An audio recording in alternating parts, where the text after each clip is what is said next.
시작되었습니다. 사람들이 저보고 그런 이야기를 합니다. 목사님은 이 건축일 노가다를 하면서 어떻게 매일 그렇게 또 글을 정리하고 그런 이야기를 합니다. 그래서 저랑 글을 적는 거하고 매칭이 안 된다 그런 이야기를 종종 합니다. 보통 노가다를 하고 이러면 글을 적는 것은 잘 안 되는데 어찌 그래 하십니까? 그런 이야기를 하시는데요. 사실 저는 다윗의 시편을 보면 다윗의 직업이 좀 의심스러운 거예요. 아버지 집에 있을 때에 양을 치는 일을 했었고 또 골리앗을 죽인 뒤 사울을 피해 도망 다니다가 왕이 되고 수많은 전쟁에서 성전골을 올린 그런 용사였죠. 이런 다윗이 어찌 그리 많은 그 시편을 기록했는지 좀 이해가 안 되죠. 요즘 말로 하면 갓 문단에 등단한 시인이 아니라 아주 원로급 시인이라 말해도 무색할 그런 정도지요. 양을 치면서 감성이 풍부해졌을까? 지독한 외로움 가운데서 말입니다. 사울을 피해 다니면서 또 압살롬의 반역으로 눈물을 흘리며 피난길에서 또 그뿐 아니죠. 우리아의 아내를 범한 뒤 선지자 나단이 왔을 때도 다윗은 시편 51편을 기록했었죠. 고난이 클수록 그의 찬양은 더 깊이가 더해지고 하나님께서 자신의 피난처가 되어 주신다는 고백을 아끼지 않는 그런 모습. 원래 천부적으로 이 다윗은 시적인 감각이 있었던 것일까?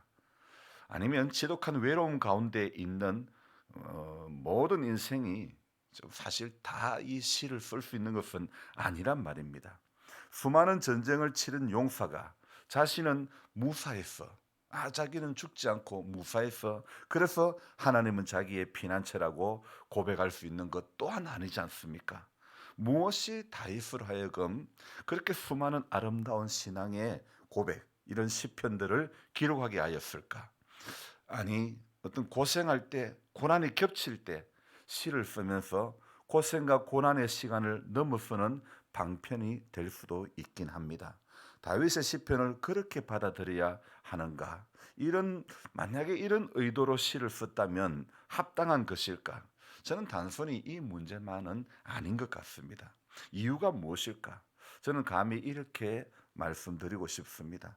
다윗의 삶 가운데는 여호와를 나의 목자로 삼음이 있다는 것. 그는 어린 시절 양을 치는 사람이었죠. 그래서 그는 누구보다도 목자의 심정을 잘 아는 사람이었습니다. 그 지독한 외로움 속에서 여호와 하나님을 목자 삼는 신앙이 그 안에 있었던 것이죠. 성경에 딱 이것이다 기록해 놓지 않아서 확실하다 이렇게 말씀드릴 수는 없지만은 오늘 시편을 제가 새벽에 묵상을 하면서 제게 오는 마음이 하나님께서 그런 말씀을 하지 않았습니까? 사무엘에게 너 내가 사울 버린 것을 그렇게 슬퍼하고만 있지 마라. 너 이새의 집에 가라. 뿔에 기름을 가득 채워가지고 이새의 집에 가라. 거기서 내가 한 왕을 보았노라. 이새의 집에서 한 왕을 보았노라. 자, 오늘 한 왕을 보았노라고 왜 그렇게 말을 했을까? 한 아들을 이새의 집에서 내가 한 아들을 유심히 보았다. 이 말이 어쩌면 더 맞는 것 같은데 그때 한 왕을 보았다는 말은 어제 제가 말씀드렸던 영화 관상이라는 영화에 내가 왕이 될 상인가 말했던 수양대군의 대사와 같은 그런 느낌이 사실 여호와 하나님은 다윗을 이새의 한 아들 중에 하나로 본 게 아닌 것 같습니다. 인류 역사 가운데 가장 최고의 어제 제가 말씀드렸던 이 가상의 인물이거든요. 그, 그 관상의 이야기는요. 근데 최고의 관상가라고 하는 사람이 자신의 사람의 관상은 보지만은 시대적인 흐름을 보지 못하고 자신의 아들이 죽고 나서 그런 이야기를 했지 않습니까? 여러분 인류 역사 가운데 최고의 관상가와 같은 하나님께서는요 인생의 모든 것을 다 아시는 분 물론 하나님 앞에 관상가라는 그런 표현은 좀 합당하지 않지만은 그러나 하나님께서는요 하나님이 보시는 것은 다윗이 왕이 될 상으로 보신 거예요. 이 말은 세상적 표현이고 사실은 성경적 표현은 하나님이 예비하신 왕이라고 말씀드리는 게 더 옳겠지요. 다윗의 굴곡진 어떤 인생사를 전부 다 커버할 수 있는 한 가지, 바로 여호와 하나님을 자신의 목자 삼음을 하나님께서 보신 것이겠죠. 그래서 존재감 없이 자란 그의 인생사였지만 하나님께서는 세상에서 존재감 없는 인생이라 할지라도 여호와를 자신의 목자 삼는 인생을 우리 하나님은 귀하게 보시는 줄 믿습니다. 이새의 집에서 한 아들을 보았다는 표현이 아니라 한 왕을 보았노라고 하신 이유를 바로 저는 이런 점에서 이렇게 표현했다는 생각이 듭니다. 오늘 시편 62편의 고백만 봐도 그렇습니다. 나의 영혼이 잠잠히 하나님만 바라며 나의 구원이 그에게서 나오는도다. 자, 이 1절의 고백을 할 수 있는 것은요, 하나님께 대한 지극한 신뢰가 없다면 이런 고백이 나오지 않았겠죠. 또 이런 고백이 나올 만큼 자신이 겪었던 수많은 경험들로 인해서 그는 갈수록 하나님을 신뢰하는 믿음이 더 깊어져 간 그런 이 경험들에서 바로 이러한 고백들을 할 수 있었던 것 아니겠습니까? 여러분, 하나님이 경험되어지지 않는 사람이라면 이것은 감히 할 수 없는 말이라는 것입니다.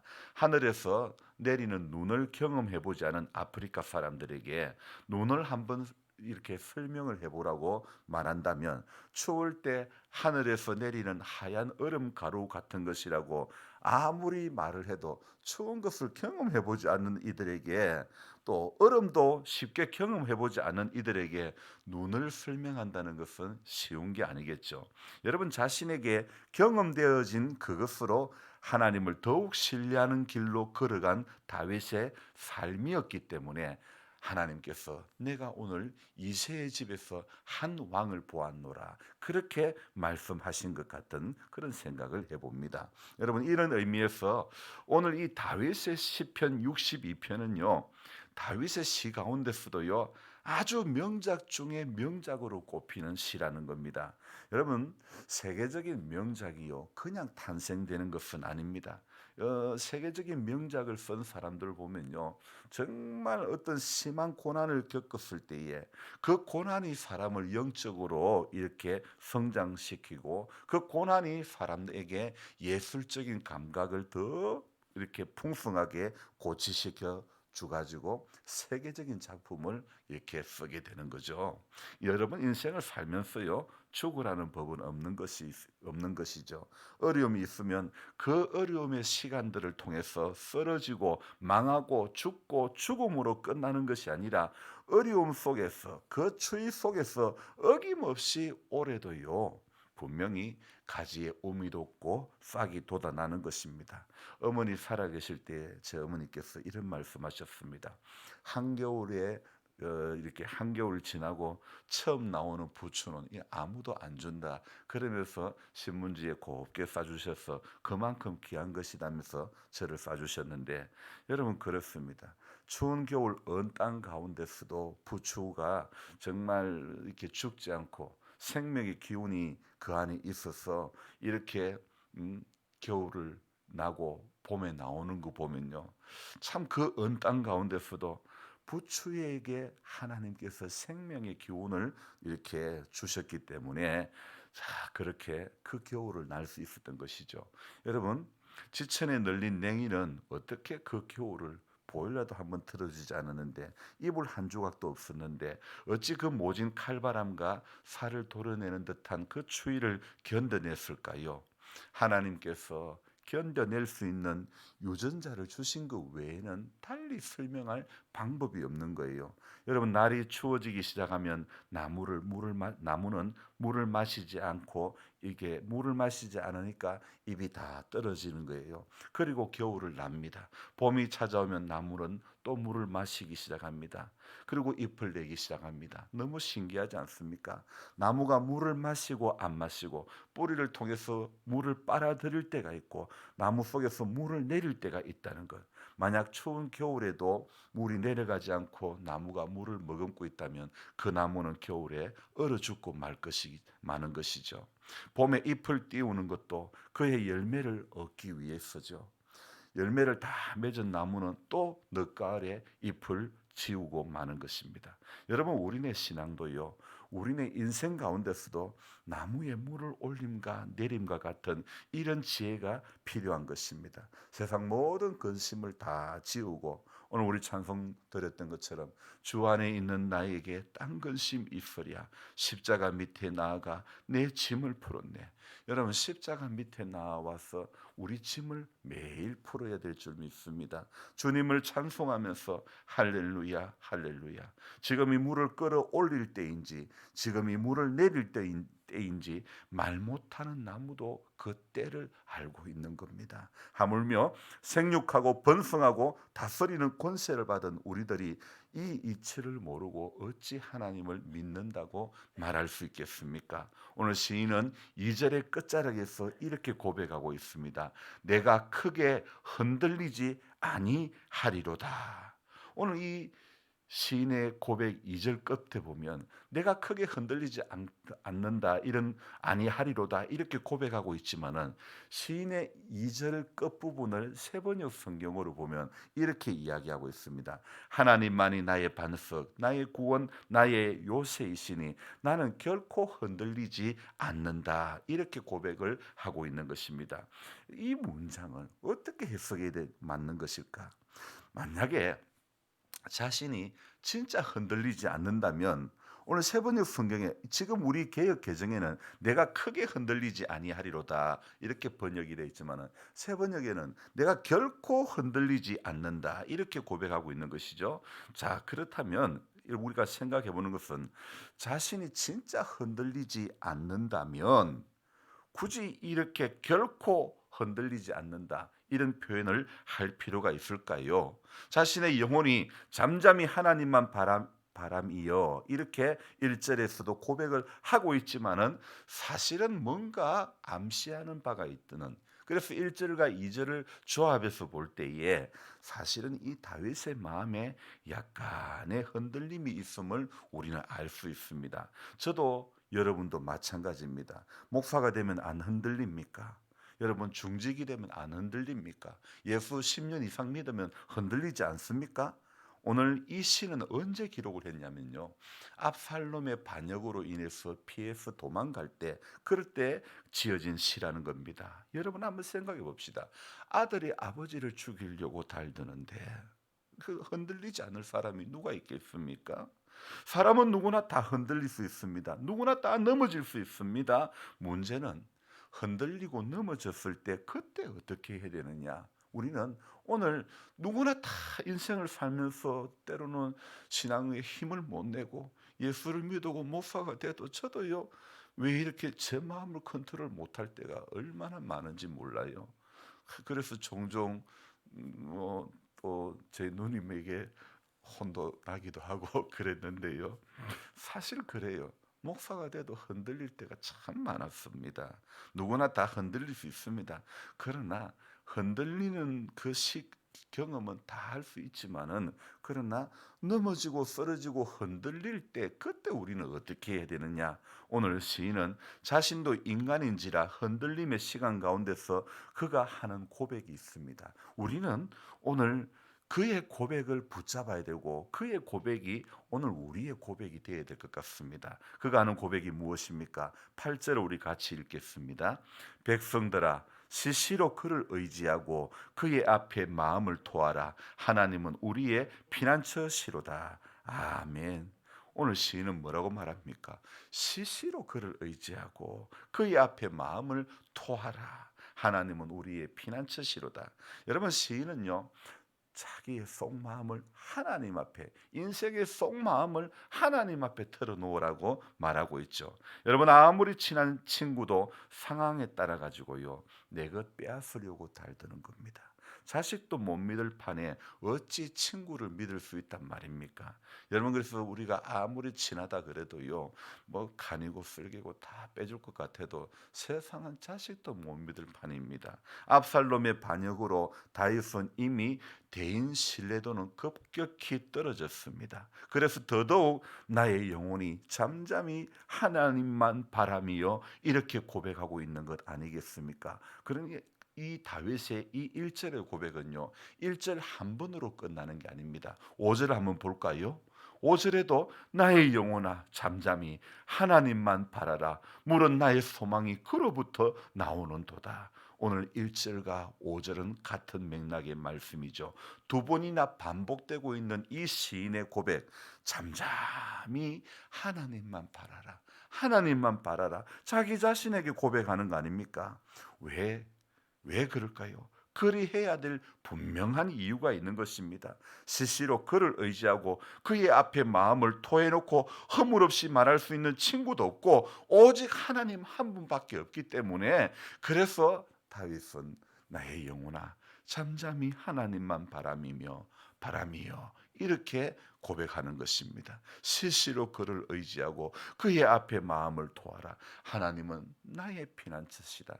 하나님은 우리의 피난처시다. 이렇게 고백하고 있는 것이죠. 그래서 저와 여러분들도요, 오늘도 이 하루를 살아가면서 인생의 어떤 상황이 흔들리지 않고 쭉 한결같이 나간다면 뭐가 문제가 되겠습니까? 누구라도 장담할 수 없습니다. 흔들리고 안 흔들리고 이 인생의 문제는요, 누구라도 뭐 나는 절대 뭐 이런 거 없다는 거 아닙니까? 하나님은요, 우리 인생이 이 땅에서 살아갈 때에 우리가 약하다 그러면 하나님을 바라볼 믿음이 우리 안에 있겠습니까? 우리가 강하다면, 우리가 약하기 때문에 하나님을 바라볼 수 있는 영혼을 사랑하는 마음을 하나님이 우리 안에 주신 것 아니겠습니까? 우리는 오늘도 약하기 때문에, 우리는 부족하기 때문에 하늘의 하나님의 지혜를 이 새벽에 나와서 구하는 것 아닙니까? 우리 힘으로 살아갈 능력이 어디 있습니까? 이 세상은 우리 머리 한번 잘 쓰면 우리가 살기 편하게, 정말 힘든 거 없이 팔자 편하게, 세상 사람들 말하는 것처럼 그렇게 아무 걱정 없이 살 수 있는 세상입니까? 그거 아니지 않습니까? 눈만 뜨면 정말 우리 찬송 오늘도 주 안에 있는 나에게 딴 근심 있으랴 고백하지만은, 그러나 오늘도 예배당 문 열고 나가면 딴 근심이 얼마나 많이 우리를 붙들고 있을지 모른다는 것입니다. 하지만 그러나 오늘 시인의 고백을 우리는 주목해야 됩니다. 실시로 그를 의지하고, 실시로 언제든지 그를 의지하고 그분 앞에 마음을 토하는 것, 이거 우리 믿음의 사람들이 해야 할 마땅한 자세 아니겠습니까? 하나님은 우리의 피난처가 되시기 때문에, 다윗은 그의 시편 가운데 얼마나 많은 곳에서 하나님은 나의 피난처다, 하나님은 나의 피난처다, 이런 고백을 하고 있지 않습니까? 그 고백이 어찌 나옵니까? 여호와 하나님이 내 목자가 되신다는 그 다윗의 삶 가운데, 신앙 가운데는 그것이 다 뿌리 박혀 있으니까, 하나님 나의 피난처다, 하나님은 나의 환난 중에 만날 큰 도움이시다, 이렇게 고백하는 거 아니겠습니까? 오늘 저와 여러분도 우리의 신앙의 가장 밑바닥에는요, 하나님을 목자로 삼는, 그래서 그 신앙이 오늘도 우리를 흔들리는 상황 가운데서도 흔들리지 않게 꼭 붙들어 메어 주시는 줄로 믿고, 저와 여러분들 오늘도 다윗의 이 신앙, 직업이 의심스러울 정도로 수많은 이 시편의 고백들, 이 고백의 밑바닥에는 바로 하나님을 자신의 목자로 삼는 이 고백이 있었기 때문에, 하나님이 내가 한 왕을 보았노라고 그랬고, 또 수많은 이 시편의 고백도, 이 아름다운 고백들도 그 신앙이 있었기 때문에 이렇게 고백하게 된 줄로 믿습니다. 우리도 이 시인의 고백을 닮아가야 될 줄 믿습니다. 시인이 고백했던 이 고백, 우리도 실시로 하나님 의지하는, 그래서 그분 앞에만 마음을 토하는 우리 모두가 되기를 주님의 이름으로 부탁드립니다. 기도하겠습니다. 하나님 아버지, 다윗의 시편을 보면 어찌 이런 고백들을 할 수 있었을까 생각해 보지 않을 수가 없습니다. 어느 누구보다도 다윗은 하나님을 많이 경험한 인생이었습니다. 주님, 우리도 세상을 살아가면서 우리가 알아야 될 지식도 많고 경험해야 될 것도 많지만은 정말 그 무엇보다도 우리가 더 많이 경험해야 될 것은 하나님을 경험하는 것인 줄 믿습니다. 하나님이 이루어 가시는 것, 하나님이 일하시는 것을 오늘 우리 모두는 이 하루를 살면서도 하나님 어떻게 우리에게 역사하시고 하나님 우리에게 어떻게 임재하시고 하나님 우리에게 어떻게 말씀하시는가를 오늘도 경험할 수 있는 우리 신앙이 되어지게 해 주옵소서. 수많은 사람들이 흔들리고 믿음의 자리에서 낙오되고 시험이 드는 것은 하나님이 경험되지 않으니까 광야의 길에서 가나안으로 약속의 땅을 향해서 가는 그 과정에서 하나님, 이스라엘 백성들이 원망하고 불평했던 것을 우리는 익히 잘 압니다. 진실로 하나님이 경험되어졌다면 수많은 기적을 보았지만은 기적이 그들로 하여금 하나님을 경험하게 하지는 못했던 것입니다. 진실로 인격적으로 하나님을 만나는 경험이 있을 때에 원망의 자리에서 불평의 자리에서 멀어지게 될 줄로 믿습니다. 오늘도 하나님, 입으로 나더러 주여 주여 하는 자마다 다 천국에 들어가는 것이 아니라고 말씀하심을 우리는 익히 합니다. 하나님, 정말 입으로 고백되어지는 주님이 아니라 우리의 마음 깊은 곳에서 주님, 오늘 다윗처럼 고백할 수 있는, 시시로 그를 의지하고 그의 앞에 마음을 토할 수 있는 여호와 하나님을 목자로만 삼는 그 삶이 되어질 수 있도록 주님 도와 주시옵소서. 우리 하나님, 몸된 교회를 섬기면서 또 이렇게 늘 연약한 가운데서도 믿음으로 살려고 몸부림치는 우리 이용녀 집사님을 불쌍히 여겨주시고, 하나님 아버지, 준현이 성현이 하나님, 또 그 자부 지혜 시야 하나님, 한 사람 한 사람 다 기억해 주시고 주님 약속의 자리에 머물 수 있기를 원합니다. 은혜의 자리에서 한 영혼도 떨어지지 않도록 도와주시기를 간절히 바라고 원합니다. 우리 하나님, 귀한 자녀들이 하나님 붙들어 주시는 그 은혜, 하나님 열어가시는 그 인도하심, 그 가운데 꼭 붙들린 바 되어질 수 있도록 도와주시옵소서. 그들의 영혼을 놓고 눈물로 기도하는 어머니가 되게 해주시고 신앙의 좋은 본을 보여주어서 자녀 손천대에 정말 복된 믿음의 명문 가정 이룰 수 있도록 주님 축복해 주시옵소서. 오늘도 우리 연로하신 성도님들 한 분 한 분 구원의 확신 가운데 거하게 하시고 하나님을 최고로 여길 수 있는, 그래서 그분에게 시시로 마음 토할 수 있는 모두가 되어질 수 있도록 도와주옵소서. 어제 아파서 예배당에 함께 예배 드리지 못했던 장홍련 할머니 주님 기억해 주시고 새 힘을 더해 주시옵소서. 우리 연약한 김갑선 집사님, 그 연약함의 원인을 발견하게 해주시고 속히 회복되어지게 하여 주옵소서. 존귀하신 예수님의 이름으로 감사하며 기도드리옵나이다. 아멘. 간절한 마음으로 주여 부르고 기도합니다. 주여, 주여, 주여.